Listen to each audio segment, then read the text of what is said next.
गाड़ी पार्किंग में आ गई है। तो आपको अगर वहाँ पे बैठते हो, सीट पे बैठते हो, आपको हैंड ब्रेक ऐसा मिलता है, तो आप इसको बस यहाँ से ऐसे इस लॉक को, अगर आप देख पा रहे हैं तो इस वाले लॉक को यहाँ से ऐसे उठाना, ऊपर ऐसे उंगलियां डाल के ऐसे ऊपर उठाना है, उठा के इसको ऐसे कर देना। इसको बिना उठाए आप इसको मूव नहीं करवा पाएंगे। इसके साथ आपको मैं कुछ और दिखाता हूँ।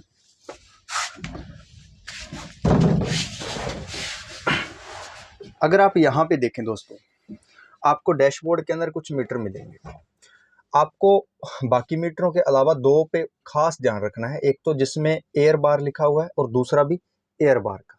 2 मीटर मिलेंगे आपको एयर प्रेशर के। आप गाड़ी को जब रवाना करें, गाड़ी को चलाएं, शुरू करें, तो इसकी जो सुई है ये 6 पर होनी चाहिए।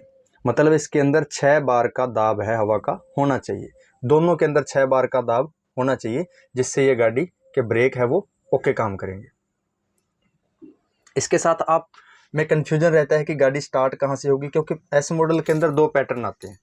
एक तो आप देखो, चाबी अगर आपको ऐसी दिखती है, ऐसे कील जैसी लंबी चाबी आपको दिखती है, तो आपको ध्यान ये रखना है कि इस वाली चाबी को सिर्फ इसके अंदर ऐसे दबाना है। दबाने से इसकी इग्निशन है वो ऑन हो जाती है।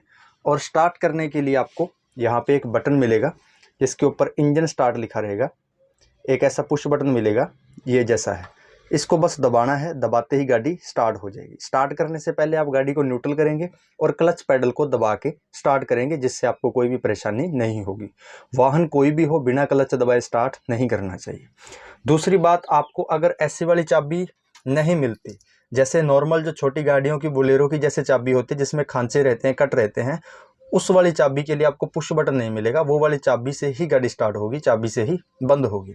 इस वाली चाबी को दबा के घुमाना नहीं है, बस ये ध्यान रखना है, क्योंकि घुमाते ही देखो यहाँ पे लाइट के सिंबल बने हुए, हेडलाइट चालू हो जाएगी। अगर आपको चाबी पहले से लगी हुई मिली है, मतलब आप निकाल के नहीं देख सकते कि कैसी दिखती है, तो आपको ये इग्निशन की के ऊपर ये वाले 2 अगर निशान दिखते हैं, लाइट के जो सिंबल दिखते हैं, तो मतलब इसको घुमाना नहीं है। क्योंकि चाबी की अगर मैं पोजीशन यहाँ पे कर दूं तो ये पार्किंग लाइट चालू होगी, ये हेडलाइट चालू होगी। तो मैं इसको घुमाऊंगा नहीं, मैं इसको सिर्फ दबाऊंगा। और गाड़ी बंद करने के लिए सीधा चाबी को बाहर खींच लेना है, और ऑन करने के लिए, इग्निशन ऑन करने के लिए दबा के और बटन दबा देना है। ये वाला बटन दबाएंगे तो गाड़ी स्टार्ट हो जाएगी। बस ये बातें आपको ध्यान रखनी है। बाकी इसमें हेडलाइट ऑन तो यहाँ से होगी, इसका जो लो हाई बीम है वो इसी डंडी से होगा। अभी ये हाई बीम में है, मैं ऊपर कर देता हूँ, ये लो बीम में होगी। अभी मैं इसको और ऊपर खींचता हूँ तो ये पास, जिसको आप डीपर बोलते हो, पास में होगी। ऐसे खींच के छोड़ने से पास में होगी। इंडिकेटर लेफ्ट साइड का इधर, राइट साइड का इधर, अपनी तरफ खींचेंगे तो राइट साइड का हो जाएगा। हॉर्न के लिए देखो यहाँ पे ये जो बटन है ये हॉर्न का है, इसको दबाएंगे तो हॉर्न बजता है यहाँ से, आपको ये ध्यान रखना है। दूसरी बात, गियर पैटर्न की। आपको गियर लीवर के ऊपर गियर पैटर्न मिल जाएगा। बस आपको ध्यान ये रखना है कि अगर अभी देखो ये गाड़ी है, ये 5 फॉरवर्ड स्पीड की है। 5 मतलब आगे के 5 गियर हैं, 1 गियर पीछे का है, रिवर्स का है। अगर आपको वहाँ पे गाड़ी 6 फॉरवर्ड की मिलती है तो उसमें ये वाला रिवर्स है वो यहाँ आ जाएगा। इधर करके इधर करेंगे तो रिवर्स आ जाएगा। फर्स्ट गियर बिल्कुल यहाँ इसके सामने यहाँ आ जाएगा, रिवर्स से हट के। रिवर्स के सामने खाली होगा जब 6 फॉरवर्ड होगी। पहला गियर यहाँ आ जाएगा, दूसरा, तीसरा, चौथा, पांचवा, छठा गियर, 6 गियर हो जाएंगे। अभी जो 5 फॉरवर्ड है इसमें रिवर्स गियर यहाँ होता है और थोड़ा हट के फर्स्ट होता है, मतलब रिवर्स के सामने कुछ नहीं, खाली होगा। फर्स्ट के भी सामने कुछ नहीं होगा, खाली होगा। फिर सेकंड और थर्ड गियर, फोर्थ और फिफ्थ गियर, ये गियर होते हैं। ये आपको पैटर्न है वो ध्यान रख लेना है। अभी हम जो चर्चा करेंगे वो करेंगे गाड़ी के पार्ट्स के में। हाँ साथियों, अगर हम इसके पार्ट्स की बात करें, हम इसके मोटे मोटे अगर कुछ पार्ट्स जो रिवाइज करें या फिर देखें कैसे आपको क्या क्या पूछा जा सकता है, वो मैं आपको बता देता हूँ। यहाँ पे आपको सबको पता है कि ये एयर क्लीनर है। ये जो पार्ट लगा हुआ है ये एयर क्लीनर है। एस मॉडल में एयर क्लीनर आपको यहाँ मिल सकता है। एयर क्लीनर अगर आप बिल्कुल फ्रंट पे देखते हैं, यहाँ पे देखते हैं, आपको 2 रेडिएटर जैसे दिखते हैं, पर ये दोनों रेडिएटर नहीं है। रेडिएटर तो ये है पीछे वाला, आगे वाला जो है ये इंटरकूलर है। ये टर्बो का एक पार्ट है, टर्बो का एक सहायक पार्ट है इंटरकूलर, जो इंजन के अंदर जाने वाली हवा को ठंडी करता है। ये रेडिएटर है जो हमारे कूलेंट को ठंडा करता है। इधर आप देखोगे तो आपको यहाँ पे एक कंटेनर मिला हुआ है, इसको बोलते हैं, इसके अंदर कौन सा ऑयल डाला जाता है, इसके अंदर जो पावर स्टीयरिंग का ऑयल है वो डाला जाता है, जिसको हम TQ ऑयल या ATF के नाम से जानते हैं। वो ऑयल इसके अंदर डाला जाएगा। आप इसके इधर देखते हैं यहाँ पे, तो आपको यहाँ पे स्टीयरिंग गियर बॉक्स मिलेगा। ये पावर स्टीयरिंग गाड़ी है, स्टीयरिंग गियर बॉक्स, इसके ऊपर आपको इस तरह से 2 पाइप लगी हुई दिखेगी, मतलब ये पावर स्टीयरिंग है और ये इसका गियर बॉक्स है, किसका, स्टीयरिंग का। ये आपको एक पंप दिख रहा होगा यहाँ पे, ये पंप कौन सा पंप है, ये हाइड्रोलिक पावर स्टीयरिंग। ये कौन सा पंप है, हाइड्रोलिक पावर स्टीयरिंग पंप है। मतलब ये कौन सा पावर स्टीयरिंग है, हाइड्रोलिक, ऑयल से पावर मिलती है इस स्टीयरिंग को। एक इलेक्ट्रॉनिक होता है पावर स्टीयरिंग, ये हाइड्रोलिक है, ऑयल वाला है। मोस्टली आपको बड़ी गाड़ियों के अंदर है वो हाइड्रोलिक ही मिलते हैं, छोटी गाड़ियों में इलेक्ट्रॉनिक भी मिल जाते हैं, जैसे छोटी कारों में होते हैं। तो इसको चलाने के लिए, चाल के लिए अपने जो क्रैंक पुली है उससे एक बेल्ट लगाया जाता है, जिससे इसको चाल मिलती है। ये ड्राइव बेल्ट लगा हुआ है इस पर। अगर आप यहाँ पे देखें, इसके पीछे आपको एक वाइट कलर का एक गोल गोल पार्ट दिख रहा होगा, ये इसका फ्यूल फिल्टर है, यानी कि डीजल फिल्टर है। अगर आपको ऐसा सिंगल वाला, एस मॉडल के अंदर सिंगल वाला फिल्टर मिलता है तो ये 2 काम कर रहा होता है। एक तो ये वाटर सेपरेटर का काम कर रहा होता है और दूसरा फिल्टर भी कर रहा होता है। मतलब पानी से डीजल को अलग भी करता है, डीजल से पानी को अलग भी करता है, और दूसरा उसमें से जो कचरा है, मिट्टी वगैरह, वो भी छानता है। इसके ऊपर आप देखो, यहाँ पे एक पार्ट आपको दिख रहा होगा, छोटा सा स्प्रिंग वाला, जो छोटा सा ढक्कन जैसा पार्ट लगा हुआ है, ये इसका हैंड प्राइमिंग पंप है। अगर ऐसे वाली फिल्टर बॉडी मिलती है आपको सिंगल फिल्टर वाली, तो उसके ऊपर हैंड प्राइमिंग पंप ऐसा ही मिलेगा, छोटा सा। इसके अंदर स्प्रिंग होता है, इसको दबा के छोड़ दो, दबा के छोड़ दो, इसको कसा या खोला नहीं जा सकता। तो आपको ये ध्यान रखना है कि ये हैंड प्राइमिंग पंप है, ये फ्यूल फिल्टर है, या आप इसको डीजल फिल्टर बोल सकते हैं नीचे वाले को। इसके बाद आप ऊपर यहाँ पे देखो, आपको ये पार्ट दिख रहा है। अभी कुछ लोग इसको ब्रेक का पार्ट बोल देते हैं, ये ब्रेक का नहीं है, क्योंकि इसके अंदर ब्रेक तो न्यूमेटिक होते हैं। मतलब ऑयल वाले कोई भी ब्रेक इसके अंदर यूज नहीं किया जाता, हाइड्रोलिक ब्रेक यूज नहीं किया जाता, इसके अंदर न्यूमेटिक ब्रेक यूज किए जाते हैं, एयर प्रेशर वाले। ये पार्ट है क्लच का, मतलब इसके अंदर जो क्लच है वो हाइड्रोलिक क्लच है, ऑयल वाला क्लच है। तो ये क्लच मास्टर सिलेंडर है, ये वाला जो पार्ट है। ये क्लच फ्लूइड रिजर्व टैंक है, ये वाला जो टैंक है ये क्लच फ्लूइड रिजर्व टैंक है। यहाँ से ढक्कन खोल के इसके अंदर हम क्लच फ्लूइड है वो डाल सकते हैं। इसके अंदर .3 यूज किया जाता है जो क्लच ऑयल। ये इसकी जो पाइप है, लोहे की पाइप है, पीछे क्लच तक जा रही है। इसके बगल में आप यहाँ पे देखोगे, आपको फ्यूज बॉक्स दिखेगा। इस गाड़ी का फ्यूज बॉक्स आपको यहाँ पे मिलेगा, और इसके नीचे ये ब्रेक का पार्ट है। इसका आप नाम थोड़ा ध्यान में रखना, थोड़ा नॉर्मली इसको यूज नहीं किया जाता। बहुत से लोग इसको मास्टर सिलेंडर बोल देते हैं, ये मास्टर सिलेंडर नहीं है, ये BDV होता है, ब्रेक डिलीवरी वाल्व। ये BDV है, जिससे ब्रेक की जो हवा है जो ब्रेकों के लिए वो डिलीवर की जाती है, यानी कि रिलीज़ की जाती है। इसके अंदर वाल्व होता है, उसको BDV बोलते हैं। तो इस पार्ट का नाम हो जाएगा BDV, ब्रेक डिलीवरी वाल्व। आपको ये ध्यान रख लेना है। इसके बाद आप यहाँ पे देखोगे, आपको एक रिजर्वायर टैंक जैसा दिखेगा, तो बिल्कुल आपको सही समझ में आ रहा है कि ये कूलेंट रिजर्व टैंक ही है। बट इसका जो प्रेशर कैप है, ये रेडिएटर के ऊपर ना लगा के इसका जो रिजर्व टैंक है इसके ऊपर यहाँ पे प्रेशर कैप पर वो लगाया जाता है, जिसके अंदर PRV और VRV होते हैं, वो इसके ऊपर लगाया जाता है, रिजर्व टैंक के ऊपर। ये बहुत सारी गाड़ियों में आपको देखने को मिल जाएगा, ऐसे वाला पैटर्न है जो। अगर हम यहाँ पे देखें, थोड़ा अंदर चल के देखें, आपको यहाँ पे एक पार्ट दिख रहा होगा, ये वाला, ये अल्टरनेटर है। इसके बारे में आप सभी जानते हैं, अल्टरनेटर है जो करंट पैदा करता है। ये भी ड्राइव बेल्ट से चल रहा है, जिसको क्रैंक पुली से चाल मिल रही है। वो नीचे जो पुली लगी हुई है वो क्रैंक की पुली है, वहाँ से सभी जो इंस्ट्रूमेंट लगे हुए हैं, अल्टरनेटर हो, चाहे पावर स्टीयरिंग का पंप हो, चाहे वाटर पंप हो, इन सब को वहाँ से पावर मिलती है। आपको कुछ पार्ट मैं गाड़ी के नीचे से दिखाऊँ। अच्छा, इसका थर्मोस्टेट वाला आप देखो तो आपको यहाँ पे दिख जाएगा। ये जो है यहाँ पे इसके अंदर थर्मोस्टेट वाल्व की बॉडी है, इसके अंदर थर्मोस्टेट वाल्व है वो आपको मिल जाएगा, यहाँ पे लगा होता है इसका। आपको बस ध्यान ये रखना है कि रेडिएटर के अंदर जो वापस कूलेंट आएगा उससे जस्ट पहले लगा होता है। अगर आप इधर से समझे कि ये रेडिएटर के अंदर जाने वाली, मतलब जब इंजन से घूम के कूलेंट वापस इंजन के अंदर आता है तो इस पाइप के जरिए, इस होज पाइप के जरिए आता है, तो उससे जस्ट पहले आपको थर्मोस्टेट वाल्व मिल जाएगा मोस्टली गाड़ियों में। कुछ पार्ट्स हम नीचे से जाके देखेंगे। हाँ, अभी आप नीचे से देखोगे कि आपको एक यहाँ पे एक वाइट कलर का एक फ़िल्टर लगा हुआ मिलेगा। ये इंजन ऑयल फ़िल्टर है। आपने ऊपर जो फ़िल्टर देखा था वो डीजल फ़िल्टर था, मतलब वो डीजल को साफ़ करने वाला था। ये वाला फ़िल्टर इंजन ऑयल को साफ़ करने वाला है। यहाँ पे आप एक बीम जैसा आपको दिखाई देगा, बिल्कुल नीचे गाड़ी के सामने आप देखोगे तो इसने देखो दोनों एक्सलों को आपस में जोड़ा हुआ है। मतलब ये क्या है, दोनों पहियों को आपस में जोड़ा हुआ है। ये क्या हो गया आपका, ये आपका फ्रंट एक्सल बीम हो गया, फ्रंट एक्सल बीम। ये आप जो देख रहे हैं ये लीफ स्प्रिंग है, ये पूरी लीफ स्प्रिंग है। लीफ स्प्रिंग का आपको ये पूछा जाता है कि ये क्या चीज़ है, ये यू बोल्ट है। अगर आपको क्लियर दिख रहा हो, ये यू बोल्ट है, ये लीफ स्प्रिंग है, ये यू बोल्ट है। इसके ऊपर ऐसी वाली यू आकार की जो पत्तियां सी लगी दिखती है आपको, ये रीबाउंडिंग क्लिप होती है, रीबाउंडिंग क्लिप। और यहाँ पे जो पिन लगती है इसको शैकल पिन बोलते हैं, जो यहाँ पे इसको जोड़े हुए लीफ स्प्रिंग को शैकल पिन। अगर आप यहाँ पे नीचे इंजन के बिल्कुल नीचे आपको पूछे कि ये क्या चीज़ लगी हुई है, तो ये ऑयल सम्प है।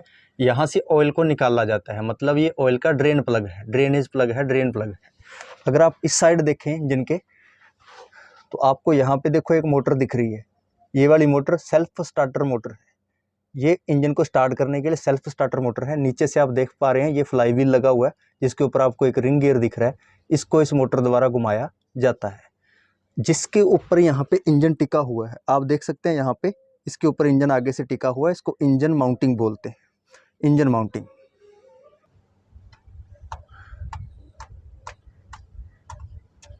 साथियों, आपको इसके बाद में आपको बताता हूँ कि ये ऑयल फिल्टर था ना, इधर से हमने देखा था ऑयल फिल्टर। इसके आगे अगर आप देखोगे यहाँ पे, तो आपको एक छोटे इंजन जैसा कुछ दिखेगा। ये एयर कंप्रेसर होता है। एयर कंप्रेसर मतलब जो ब्रेकों के लिए हवा चाहिए, उस हवा को ये लेके आता है, बनाता है। ये हवा को कंप्रेस करके हवा को स्टोर करता है। आगे किस में स्टोर करता है और कैसे स्टोर होती है, वो हम गाड़ी के जब पीछे चलेंगे तब समझेंगे। एक बार के लिए ये समझो कि ये हवा को खींच के टैंकों के अंदर भरता है, तो इसका नाम होता है एयर कंप्रेसर। आपको ये ध्यान रखना है, एयर कंप्रेसर नाम। अगर आप यहाँ पे पार्ट देखें, कुछ यहाँ से साफ नहीं दिख रहा, मैं पीछे से दिखाता हूँ आपको। आपको जो मैंने एक्सल बीम बताया था, उसके पीछे आपको एक मोटी रोड मिलेगी यहाँ पे लगी हुई। ये वाली मोटी रोड जो इस तरफ देखो ऐसे पहिए के साथ जुड़ी होती है। यहाँ पे आप देखोगे ये वाली जो रोड है इधर दूसरे पहिए तक जुड़ी हुई है। इसके आगे था जो दोनों पहियों को जोड़े हुआ था, वो एक्सल बीम था। ये वाला पार्ट, ये वाली जो रोड है, ये टाई रोड होती है, जो दोनों पहियों को मोड़ती है। एक पहिया मुड़ता है तो उसके साथ साथ दूसरा भी मुड़ता है। ये टॉय रोड एंड है, जो इधर लगा हुआ जहाँ पे मेरा मार्क है, टॉय रोड एंड है। ये वाली जो रोड है ये टॉय रोड है। आपको इसका नाम ध्यान रखना है। इसका नाम बहुत बार पूछा जाता है कि ये क्या चीज़ है, तो कुछ लड़के बोल देते हैं ये टोचन करने के लिए टोइंग रोड है, कुछ बोलते हैं। तो आपको इसका नाम टाई रोड बताना है। टाई रोड बता देना, सही नाम हो जाएगा इसका। ये इसका गियर बॉक्स है, इस गाड़ी का गियर बॉक्स है। यहाँ पे इंजन के पीछे लगा हुआ आपको यहाँ दिख रहा है, ये गियर बॉक्स है। गियर बॉक्स के ऊपर अगर आपको कुछ बताना पड़े या पूछा जाए, तो आपको ये पूछा जाएगा कि ये क्या चीज़ है। ये चीज़ है, यहाँ से गियर का ऑयल इसमें फिल किया जाता है, डाला जाता है, तो इसको फिलर प्लग बोलते हैं, गियर फिलर प्लग। और ये जो है गियर ऑयल फिलर प्लग, ये है गियर ऑयल ड्रेनेज प्लग। यहाँ से गियर ऑयल को निकाला जाता है और यहाँ से इसके अंदर डाला जाता है, या चेक करना है तो भी यहीं से चेक होता है। अब आप एक शाफ्ट देखिए, यहाँ पे थोड़ा फोकस लाइट की वजह से बन नहीं रहा। हाँ, अब ठीक है। यहाँ पे एक शाफ्ट देखिए आप, ये जो शाफ्ट आपको दिखाई दे रही है, ये बड़ी लंबी पीछे की तरफ शाफ्ट जा रही है। ये वाली शाफ्ट है प्रोपेलर शाफ्ट। ये गाड़ी को चाल देती है, गियर बॉक्स से पावर लेके पीछे डिफरेंशियल तक देती है, प्रोपेलर शाफ्ट। इसके ये वाले जो जॉइंट है, ये पूछे जाते हैं कि ये कौन सा जॉइंट है, तो ये यूनिवर्सल जॉइंट है। आप इसको शॉर्ट में बोलो तो यू जॉइंट बोल सकते हैं, यूनिवर्सल जॉइंट। इसके सेंटर में एक बेरिंग लगा रहता है। यहाँ पे आप देखोगे ऐसा एक बेरिंग लगा रहता है। जो लंबी शाफ्टें होती है, लंबी जो गाड़ियाँ होती है, उनके अंदर ये लगाया जाता है, छोटी गाड़ियों के अंदर नहीं मिलता ये। तो इसको सेंटर बेरिंग या सेंटर वाइब्रेशन बेरिंग बोलते हैं। तो ये सेंटर में लगा रहता है कि प्रोपेलर शाफ्ट वाइब्रेट ना करे। इसकी जो लेंथ है ये कम करने के लिए लगाया जाता है। यहाँ पे भी यूनिवर्सल जॉइंट है। इसके बाद प्रोपेलर शाफ्ट के चलते चलते ये आपको एक जॉइंट दिखेगा ऐसे वाला, इसको स्लिप जॉइंट बोलते हैं। और ये वाला जो जॉइंट है ये यूनिवर्सल जॉइंट ही है। साइलेंसर में आपको यहाँ पे एक बड़ा सा दिख रहा होगा पार्ट, इसको मफलर बोला जाता है। मफलर, आपसे पूछे कि ये क्या चीज़ है, तो आप बोलोगे मफलर है। तो मैं आपको बता रहा था कि ब्रेक के पार्ट, आपको थोड़ा ब्रेक का मैं डिटेल में इसलिए बता रहा हूँ दोस्तों, क्योंकि ब्रेक ही ये है एक चीज़ है जो न्यूमेटिक और हाइड्रोलिक में काफ़ी डिफरेंस आता है। बाकी पार्ट लगभग मिलते जुलते होते हैं, बड़ी गाड़ियों के और छोटी गाड़ियों के। ब्रेक बिल्कुल डिफरेंस हो जाते हैं। तो मैंने आपको जो एयर कंप्रेसर बताया था कुछ मिनट पहले, कि जो हवा को बनाता है, वो हवा को बना के यहाँ ले आता है, इस जगह पे डायरेक्ट इस पार्ट के पास ले आता है। आपको ये पार्ट दिख रहा है, इसके पास ले आता है। इसको बोलते हैं DDU। जैसे मैंने आपको एक नाम और भी बताया था, दोबारा भी बताऊंगा वो नाम। इसको DDU बोलते हैं। DDU का फुल फॉर्म होती है ड्राइंग एंड डिस्ट्रीब्यूटर यूनिट। जो हवा कंप्रेसर बना के भेज रहा है उसके अंदर नमी होगी, उस नमी को इसके अंदर सुखाया जाता है और ये इसको डिस्ट्रीब्यूट करता है। कहाँ डिस्ट्रीब्यूट करता है? आपके यहाँ दोनों टैंकों के अंदर डिस्ट्रीब्यूट कर देता है, और भी कोई इम्प्लीमेंट है वहाँ तक यहाँ से हवा वो पहुँचा दी जाती है। अब यहाँ पे हवा आके स्टोर हो जाती है इन टैंकों के अंदर। तो इन टैंकों को बोला जाता है एयर रिजर्व टैंक। अच्छा, ये जो DDU है, ये एक काम और भी किया जाता है इसके द्वारा, ये एक कटआउट का काम करता है। कटआउट मतलब जब इन टैंकों के अंदर प्रेशर ज़्यादा हो जाता है तो यहाँ से हवा को रिलीज कर देता है। इस DDU को छींक मशीन बोल देते हैं अपने बाहर, जिससे आपको समझने में आसानी हो जाएगी। जब आपने देखा होगा बड़ी गाड़ियाँ चलती चलती एक छींक सी मारती हैं, तो वो इसी का ही काम होता है, DDU का ही। तो आपको जो हवा आपकी DDU के बाद आपकी हवा वो स्टोर हो गई थी किसके अंदर, एयर रिजर्व टैंकों के अंदर। अब वो हवा स्टोर होगी, उसका पूरा दाब होगा। जब मैंने आपको बताया था कि 6 पे होना चाहिए, मतलब 6 बार का उसके अंदर दाब हो गया, तो मतलब 6 बार की हवा है वो ब्रेक लगाने के लिए पर्याप्त है। वो हवा आपकी यहाँ पे आके रुक जाती है इसके अंदर। इसको बोलते हैं BDV, ब्रेक डिलीवरी वाल्व, जो मैंने आपको पहले भी बताया था BDV के पास आके रुक जाती है। जब आप पैर से ब्रेक दबाते हैं तो यहाँ से एक वाल्व खुलता है, एक गेट खुलता है, जिससे ये हवा जो है चारों पहियों तक डिस्ट्रीब्यूट हो जाती है, चारों पहियों के पास पहुँच जाती है। पहियों के पास क्या लगा होता है वो हम देखते हैं कि पहियों के पास ऐसा क्या है जिससे वो ब्रेक लग जाते हैं। और इसका बहुत बार पूछा जाता है कि ये क्या लगा हुआ है, और ये सभी लड़कों की क्यूरियोसिटी भी बनी रहती है कि ये क्या है, ये क्या है। ये पार्ट है, ये देखो इधर लगा हुआ, उधर आगे वाले पहियों के पास भी एक एक होता है। इसको बोलते हैं spring brake actuator. Spring brake actuator, अगर आपके ये नाम याद नहीं रहे तो आप इसको ब्रेक बूस्टर या फिर आप इसको ब्रेक चैम्बर भी बोल सकते हैं। अगर आपको स्प्रिंग ब्रेक एक्चुएटर नाम नहीं याद रहता तो आप इसको ब्रेक बूस्टर या ब्रेक चैम्बर भी बोल सकते हैं, वो भी ठीक हो जाएगा, गलत नहीं माना जाएगा। जब हमने ब्रेक पेडल दबाया तो हवा, प्रेशर वाली जो हवा थी वो इसके अंदर आ गई। इसके अंदर एक डायफ्राम रहता है जिसको वो धक्का देती है, जिससे आगे एक रॉड पुश की जाती है। यहाँ से ये आगे धक्का देता है, फिर ये आगे की ओर घूम जाता है। ये जो आगे की ओर घूमा इसको बोलते हैं स्लैक एडजस्टर। ये ऑटोमेटिक ब्रेकों को, जैसे जैसे ब्रेक शू घिसते जाते हैं, ये ब्रेकों को ऊपर करता रहता है। इसके बाद आगे एक SKM आपको मिलेगी, SKM, ये S की आकृति है। पीछे से मैंने खोला हुआ आपको ब्रेक शू दिखाने के लिए, आप देख सकते हैं यहाँ पे ब्रेक शू। इनको ब्रेक शू को SKM चौड़ा कर देती है, जो इस ड्रम के साथ चिपक के गाड़ी के ब्रेक लगा देते हैं। तो आपको ध्यान ये रखना है गाड़ी चलाते टाइम। अच्छा, ये जो पार्ट था, ये वाला जो पार्ट था, अभी आपको ये इतना बड़ा दिख रहा है, ये पीछे वाले पहियों के साथ दिख रहा है। आगे वाले पहियों के साथ आप देखोगे आपको ये पार्ट छोटा दिखेगा, सिर्फ आधा दिखेगा इसका, ऊपर वाला ये नहीं होगा। ऊपर वाला ये किसके लिए, ये हैंड ब्रेक के लिए है, पार्किंग ब्रेक के लिए है। ये वर्क करता है पार्किंग ब्रेक लगाते और हटाते टाइम। आपको मैंने बताया था कि सुई 4 से तो ऊपर होनी ही चाहिए, पर 6 पे होनी चाहिए। 6 से ऊपर रहेगी तो गाड़ी चलानी है, 4 से अगर नीचे रहेगी तो चलाने की कोशिश भी नहीं करनी। वो इसकी वजह से, क्योंकि जब इसके अंदर प्रेशर 4 से कम रहेगा तो ये ब्रेक खुलेंगे नहीं, ये ब्रेक लगे रह जाएंगे। मतलब हैंड ब्रेक वाला जो पार्ट है, ये एक्चुएटर है, ये गाड़ी को चलने नहीं देगा। इसको ऑन करने के लिए, खुलने के लिए 4 बार का प्रेशर होना ज़रूरी है। उसकी हवा की दबाव है वो 4 बार होनी चाहिए जब वो गाड़ी को चलने देगा। तो अगर ये हैंड ब्रेक आपको ऊपर एक बोल्ट खुला हुआ मिलेगा, ये ऐसे खुला हुआ नहीं मिलेगा आपको, वहाँ पे ये पूरा बंद किया होगा। ये मैंने क्यों खोला है, क्योंकि यहाँ पे स्लो में गाड़ी चलती है, बार बार ब्रेकों का प्रयोग किया जाता है, तो हवा का प्रेशर लो रहता है, जिससे गाड़ी चलाने में दिक्कत आती है। तो इसको खोल देते हैं।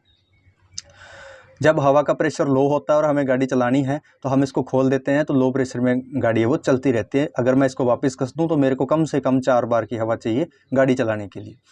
तो आपको ये ध्यान रखना है कि 4 से सुई ऊपर हो तभी आपको गाड़ी चलानी है, उससे पहले गाड़ी आपकी चल नहीं पाएगी, आपके हैंड ब्रेक लगे रह जाएंगे। आप लीवर से खोल दोगे पर ये यहाँ से नहीं खुलेंगे। अगर आपको ये पूछा जाता है कि कभी अगर गाड़ी का एयर प्रेशर लो हो जाए तो आपको गाड़ी टो करके लेके जानी है, तो कैसे लेके जाओगे? आप कहोगे जी टो कर लेंगे, खींच लेंगे, नहीं। जब प्रेशर 0 हो जाएगा तो ये जो पार्ट है ये काम करेगा अपना, 0 प्रेशर में ये ब्रेक को लगा देगा। मतलब गाड़ी आप टो करके भी खींच नहीं सकते। तो आपको क्या करना है, ये वाला जो आपको नट दिख रहा है, इसको आप 24-27 का स्पैनर लगाओगे, इसको खोल दोगे। इसको जैसे अभी ये खुला हुआ ऐसे खोल दोगे, अभी आप इसको टो करके कहीं भी ले जा सकते हैं, पर ब्रेक वर्क नहीं करेंगे जब तक उसमें प्रेशर नहीं होगा। मतलब आप सवते चला के गाड़ी को नहीं ले जा सकते, आपको टो करके ही ले जाना पड़ेगा। आपको ये ध्यान रखना है। यहाँ पे इसका स्पेयर व्हील स्टेपनी लगती है, इसलिए इसको स्टेपनी माउंटिंग बोलते हैं। क्या बोलेंगे इसको? Stepney mounting. आपको चेसिस वाले 2 गार्डर कई बार पूछ ले जाते हैं, जो जिसको हम गार्डर बोलते हैं, चेसी वाले। ये जो सीधे दिखते हैं, जैसे ये सीधा दिख रहा है, लंबा दिख रहा है, इसको वर्टिकल मेंबर बोलते हैं, वर्टिकल मेंबर। और जो तिरछे बीच में क्रॉस में लगे होते हैं उसको क्रॉस मेंबर बोला जाता है। गाड़ी को पीछे से आपको यहाँ से डिफरेंशियल दिखेगा आराम से, आप देख सकते हैं ये जो गोल गोल मटका सा आपको दिख रहा है ये डिफरेंशियल केस है, मतलब ये रियर एक्सल के अंदर डिफरेंशियल है। ये है तो एक्सल पर इसके अंदर क्या है, डिफरेंशियल है। दो तरह के एक्सल होते हैं, एक अलाइव एक्सल होता है, एक डेड एक्सल होता है। तो जो एक्सल वर्क करता है वो अलाइव एक्सल होता है, दूसरा डेड एक्सल होता है। जैसे इसका फ्रंट एक्सल है वो बीम है एक, वो डेड एक्सल है, वो वर्क नहीं कर रहा, बस वो पड़ा है। आपको इतनी बातें ध्यान में रख लोगे तो आपको अच्छे मार्क्स मिल जाएंगे। अगर वो पूछेगा तो बता देनी है। तो धन्यवाद दोस्तों, वीडियो को पूरा देखना और शेयर करना।